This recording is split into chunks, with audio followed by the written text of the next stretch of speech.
All right, welcome to the Retire Ready podcast. I'm David Nicholas here with Aaron Jones, our financial planner and CPA. It's great to join you here for another week. I hate it, but we've had a little hiatus. We got through three. So there's a statistic that said like 80% of podcasts don't make it past episode 2. So they do 2 episodes and stop. So I was determined to get 3 in. Hey, 3's always been my favorite number, so today's going to be a good episode, David. All right. So we got 3 done. I don't know what the statistics are, how many die after episode 3, but nice. We were almost a statistic. But we're back. I did some little traveling. I was in Scotland we had a work thing out there. I'm wearing my North Berwick Links tee, which is great. One thing I will say, have you been to Europe before, Aaron? Yeah, just Italy trip. Yep. Okay. Have you ever tried buying clothes in Italy? I think I stopped at the Nike store, had to get a little jacket there, but no. Okay. So shoes may be a little bit different, but what I didn't realize was mediums, like I wear generally a medium in polo here in the US. Well, a medium in Europe is actually about equivalent to what almost would be a small here in the US. Interesting. So I went to the golf store, loaded up on these great polos, no. came back and tried them on, and I could barely get them on. Yikes. So I learned that mistake. Go up a size if you're in Europe. Noted. So there you go. Next time we're in Europe. If you don't get anything from this podcast, just remember that when you're shopping. Buy a size up, guys. Exactly. Well, today's all about Social Security, and it's a really important concept because there are some misconceptions when it comes to Social Security. And one of the biggest questions that we get from clients is, when should I take my Social Security? Should I take Social Security when I retire? Or, hey, David, I've heard a lot of things about I can maximize Social Security if I delay it till age 70.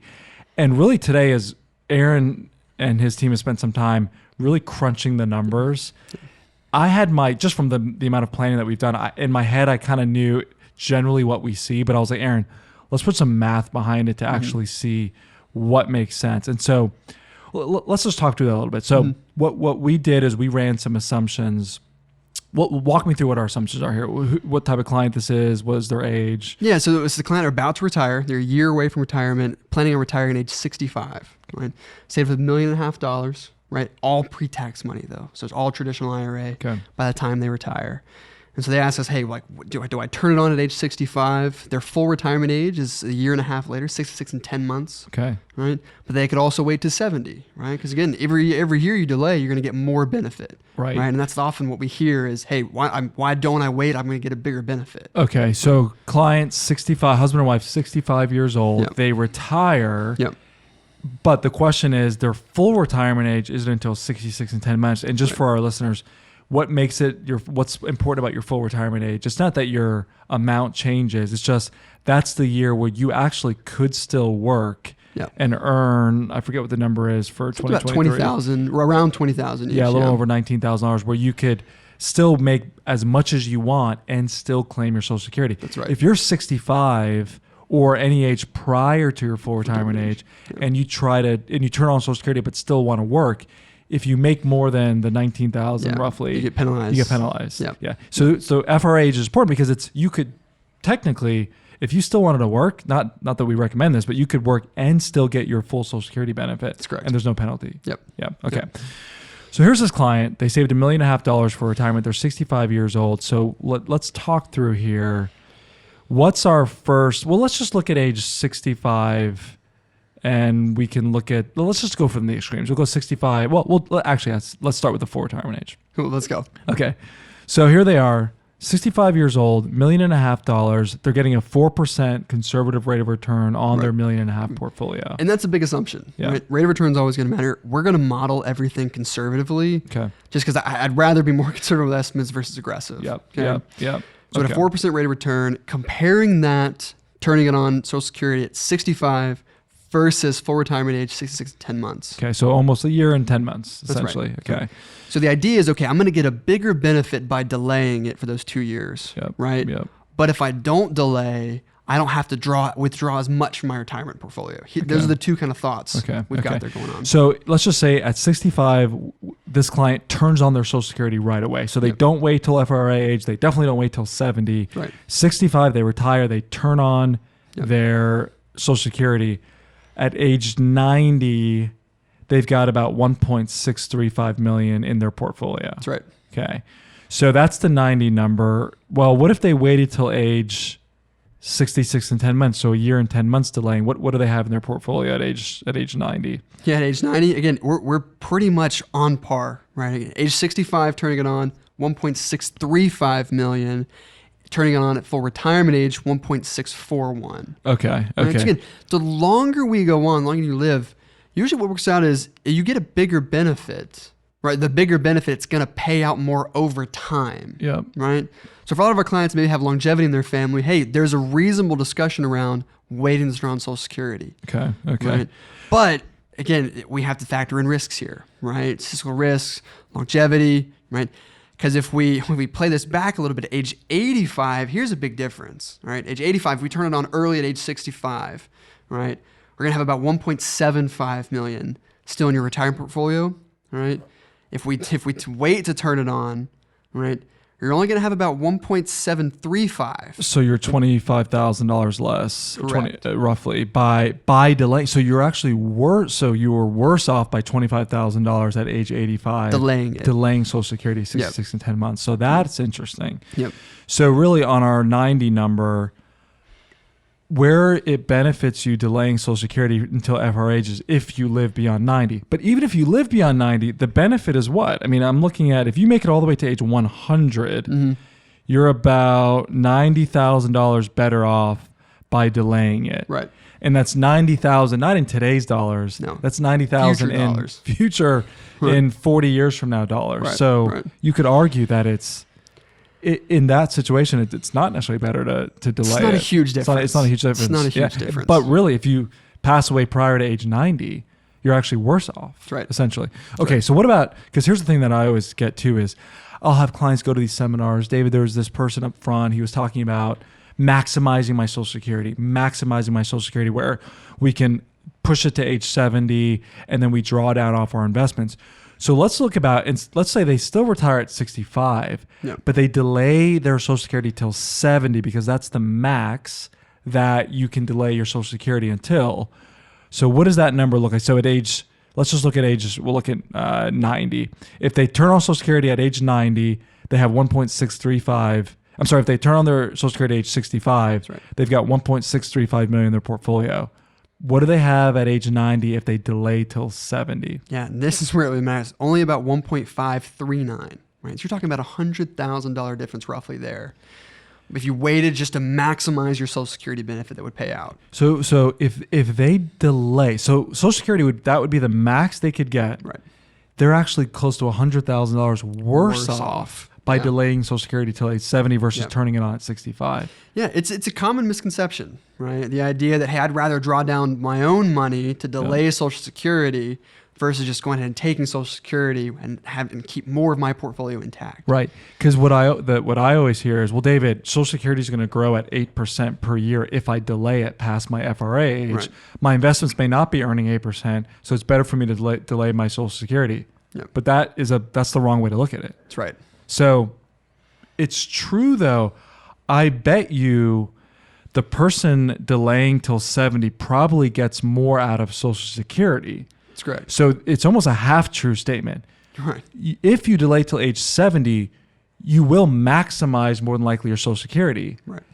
But is it the best thing for your financial plan? Right. So let's look at that. If someone turns on their Social Security at age 65, what's the total amount of Social Security they'll get over their lifetime? I don't know if you did it till age 90 or 100. If they live all the way out to age 100, right, they'd receive about $2.6 million in Social Security benefits. This couple particularly receive about $2.6 million from Social Security. And that's retiring at 65, turning on retirement at 65, living to age 100. To age 100. And what's that dollar amount? $2.6 million. $2.6 million total Social Security. Okay. Yeah. That's pretty sizable. It's a great benefit. What about the person that delays till 70? Yeah, if they delay it till 70, they'd get actually a little over $3 million. Got it. Okay. So that's interesting. Yeah. That's interesting. So delaying Social Security till 70 puts about $400,000 more Social Security in your pocket. Right. But your actual plan is worse off by almost $100,000. Right. And plan meaning what's finally passed to your beneficiaries. Right. You're giving them close to $100,000 less. Yep. That I think is the biggest thing that most retirees miss is so many of us focus on how do I maximize my Social Security? Mm-hmm. But the question we really should be asking is, how do we maximize our financial plan? How do we maximize our estate, and not solely just focus on maximizing our Social Security or getting the max out of Social Security that we can? That's right. Am I on the right page there? For sure. Yeah. The thing too, when we forecast these plans, again, we're going to lean to a very conservative estimate, right? But again, if we're in the rate environment we're in now, right? You got savings accounts that are paying a 4% rate now. Yep. So the plan we just looked at said, hey, if you put all of your money in a savings account, that's what your Social Security break-even points are. Yep. Right? Yeah. So very conservative. If we estimate a little bit higher rate of return, these numbers get even crazier, right? Crazier meaning it actually makes even more sense to turn on Social Security early. Okay, so what rate of return? I think I see here 6% rate of return. Even if we just modeled 6, right? Okay. 2 extra percentage points over the course of that same retirement. Okay. Right? Okay. So if you remember our illustration earlier, break-even point between turning on Social Security at age 65 versus delaying till your full retirement age, 6 to 10 months, was about age 90, as we discussed, right? It's about a $6,000 difference at age 90, right? Your break-even point with 2 percentage points higher isn't until age 101. So let's just look at our 90 number. Let's just say same thing. You're 65 years old, you retire, you immediately turn on Social Security, right? But your investments average 6% from age 65 to 90. Yep. What do we have at 90 in our portfolio? Okay, so turning it on early at age 65, you're sitting at about $3.2 million. $3.2 million. Right? Delaying until full retirement age, still only, that's about $3.28 million. $3.28 million. $3,280,000 there. Okay, so age 90, turning on at full retirement age, $3.2 million. $3.2 million. So you have $80,000 less by just delaying it till your FRA age. So I don't know if we have the numbers at age 70, but I guess it only gets worse. If the break even is 101 at age 66 and a half, then it's going to get even further for the longer we go out. Correct. So see that right there is pretty impactful. And I guess the takeaway really is, well, let me ask you, when does it make sense to delay? Does it ever make sense to delay Social Security to age 70?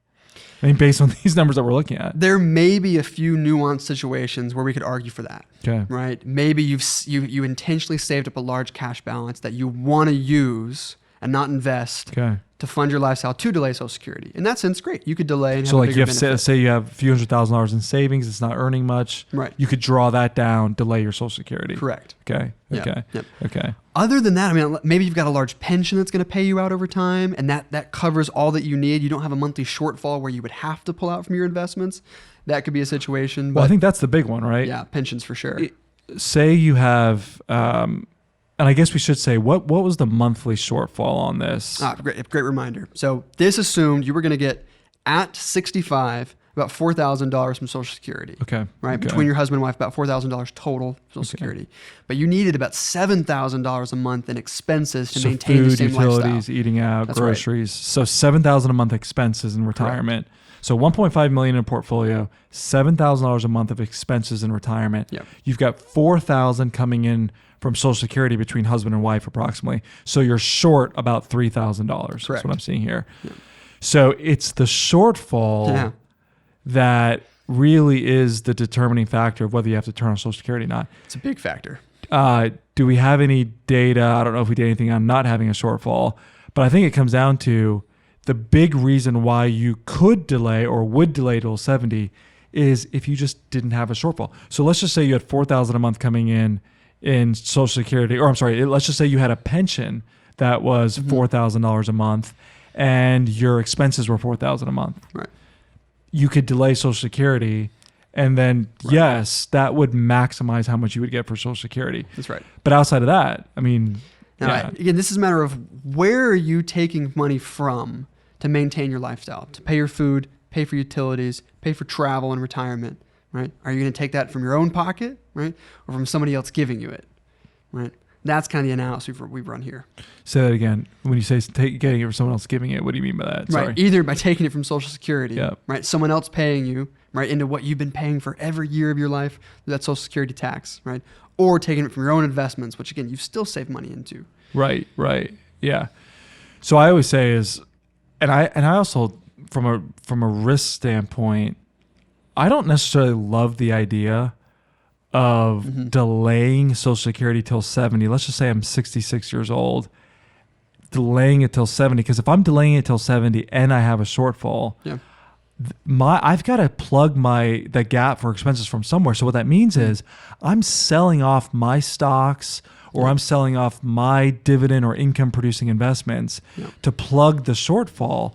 So I'm spending down my assets, my hard-earned money, only to rely on the government down the road for 3-4 years from now, because I hope to get more from the government. Well, I don't know. In the world that we're living in today, with the craziness and with the yahoos that are running Washington, I don't know if I want to make that bet.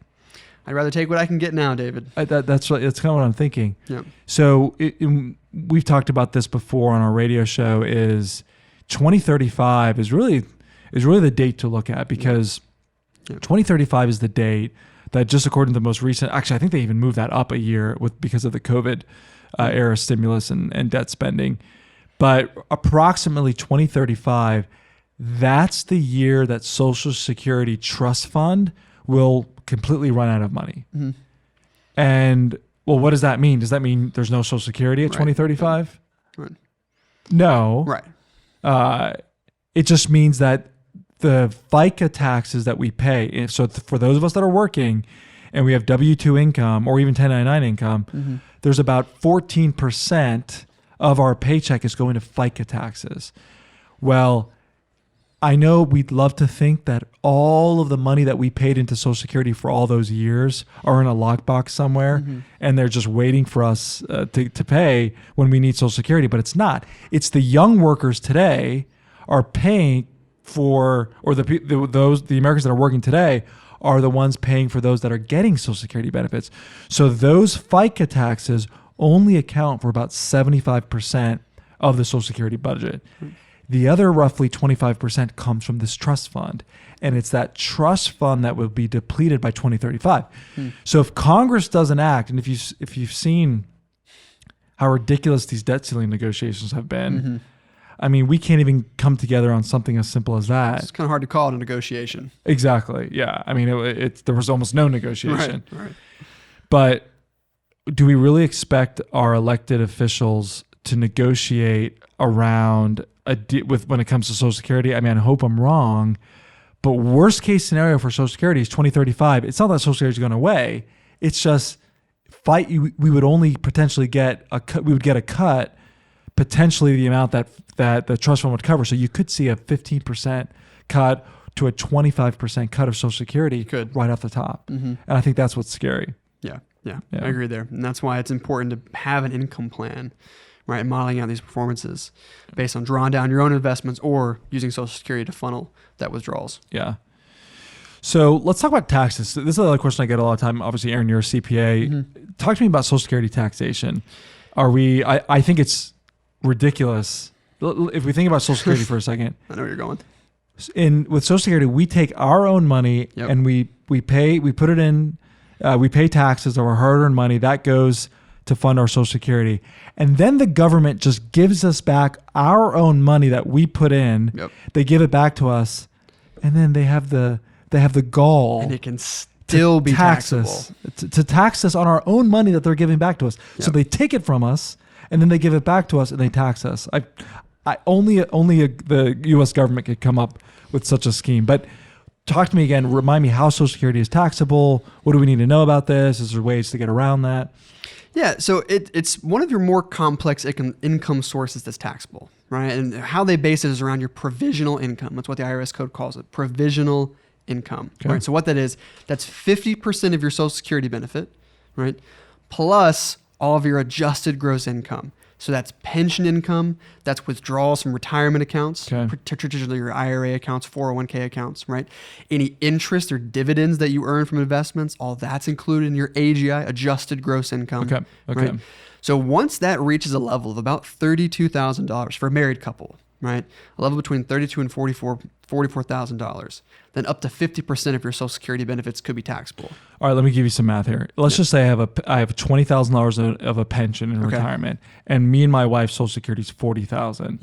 So I've got 60,000 in total income in retirement. That's it. What would my provisional income amount be? Yeah, about 40,000. And how are you getting to that math? Yeah, that's 20,000 of your pension plus half of your Social Security benefit of 20,000. So if my Social Security is 40, only 50% of that counts towards this provisional calculation. So 20,000 Social Security, 20,000 in pension. So if I have $40,000 of income, would I pay taxes on my Social Security? You'd pay taxes on about 50% of it. Okay. Anything above 40,000. Yeah. Anything above 40, once you reach 44,000, then up to 85% of your Social Security income is included as taxable income. Okay.